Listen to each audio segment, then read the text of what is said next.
Bonjour à tous, chers quatrièmes. Aujourd'hui, je vais vous corriger l'activité 2A sur les métropoles comme lieu de puissance des États-Unis. Et puis enfin, je vous donnerai les consignes pour la leçon 2B consacrée à un État parmi les plus importants, les plus riches et les plus dynamiques des États-Unis, celui de la Californie. Alors tout d'abord, dans la correction du 2A, je vous demandais de me décrire la photographie que vous avez sous les yeux ici. Et on pouvait commencer cette description en évoquant le fait que Manhattan, le quartier de Manhattan que vous avez sous les yeux, est situé à New York, sur la côte est, c'est-à-dire la côte atlantique des États-Unis. Puis ensuite, on pouvait commencer la description en elle-même en disant qu'au premier plan et au second plan, on observe de grands immeubles qu'on peut même qualifier de gratte-ciel. Ces gratte-ciel sont vitrés, il n'y a pas peu de balcons ici, on peut donc supposer qu'il s'agit de bureaux de travail, en tout cas pour la plupart. Donc il s'agirait ici plutôt d'immeubles dans lesquels travaillent des gens, des New-Yorkais.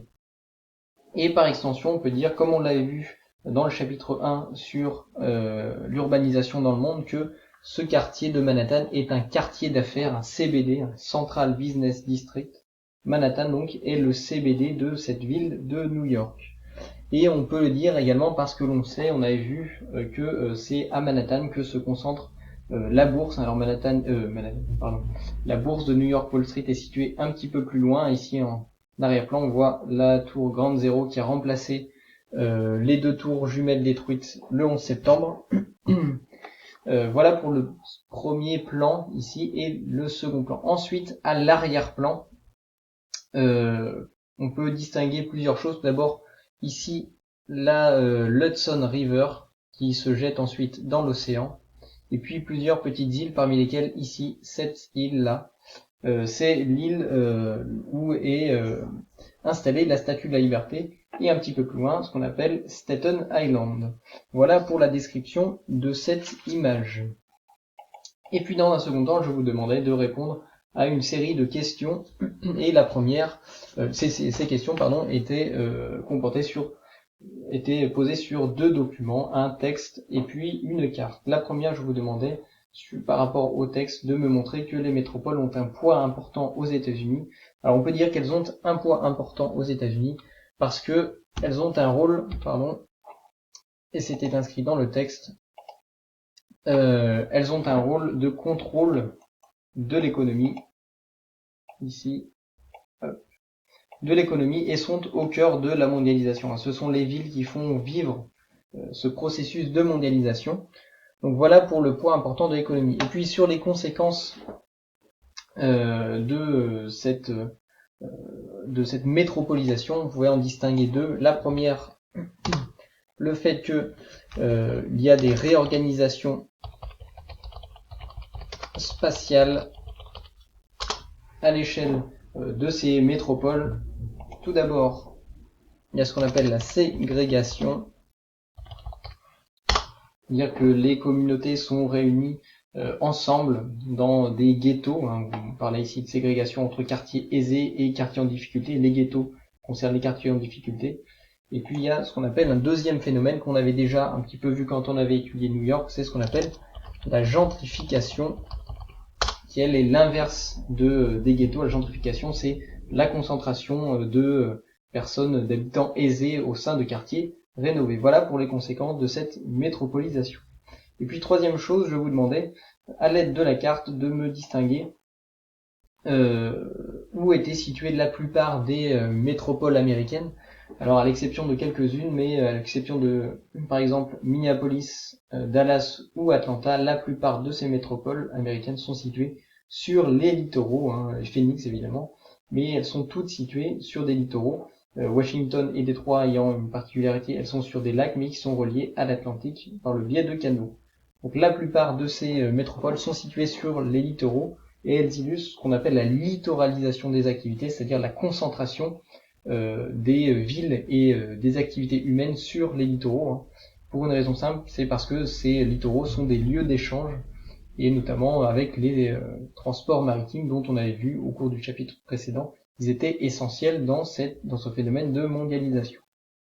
Et puis je vous demandais de plus de me localiser lesquelles parmi ces métropoles avaient une croissance forte. Alors il y avait Philadelphie, ici, Minneapolis, Atlanta, Miami, Dallas, Houston, et puis enfin Phoenix.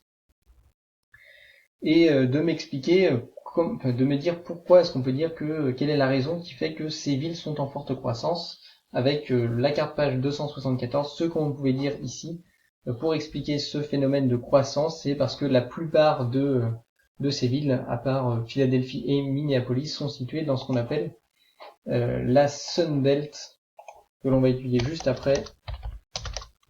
La Sun Belt, c'est la ceinture du soleil, hein, cette ceinture qui va sur tout le pourtour des États-Unis, qui part de Seattle et qui va jusqu'à Atlanta, ici. Sur tout le pourtour, c'est l'espace le plus dynamique, le plus innovant des États-Unis, et qui regroupe notamment certaines régions, certains États les plus dynamiques, que sont par exemple la Floride, le Texas ou encore la Californie, qui va être l'État que nous allons étudier juste après. Voilà pour cette correction de la leçon 2A.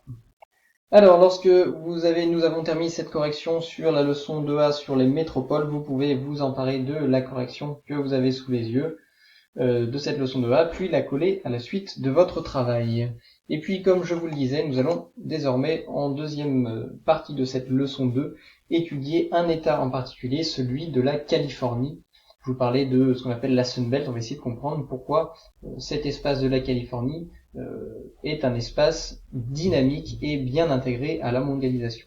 Alors tout d'abord, sur cette consigne, un espace dynamique, c'est un espace actif qui bouge, dans lequel des choses innovantes se mettent en place, et puis l'intégration à cette mondialisation, je voulais expliquer ce que ça signifie. Ça signifie vous devrez me montrer que la Californie participe activement aux échanges avec les autres régions du monde. Et pour cela, vous devrez rédiger, il s'agira ici d'une réponse rédigée, organisée évidemment avec alinéa et différents paragraphes. Et pour cette rédaction, vous pourrez vous appuyer sur les questions en bleu. Sous chaque document, il y a des questions en bleu que vous pouvez faire et qui vous donneront des éléments de réponse pour pouvoir rédiger ensuite une description, une explication sur pourquoi est-ce qu'on peut dire que la Californie est un espace dynamique et bien intégré. Je vous ai mis également que vous pouvez vous appuyer sur la partie « J'applique la méthode suivante » qui est située en bas de la page 275. Évidemment, pour les élèves qui ont bien réussi les exercices précédents, essayez de faire 100 pour voir ce que vous êtes capable de faire. Voilà pour cette activité, ces consignes sur la leçon 2B. Je vous souhaite un bon courage pour cette activité sur la Californie. Au revoir.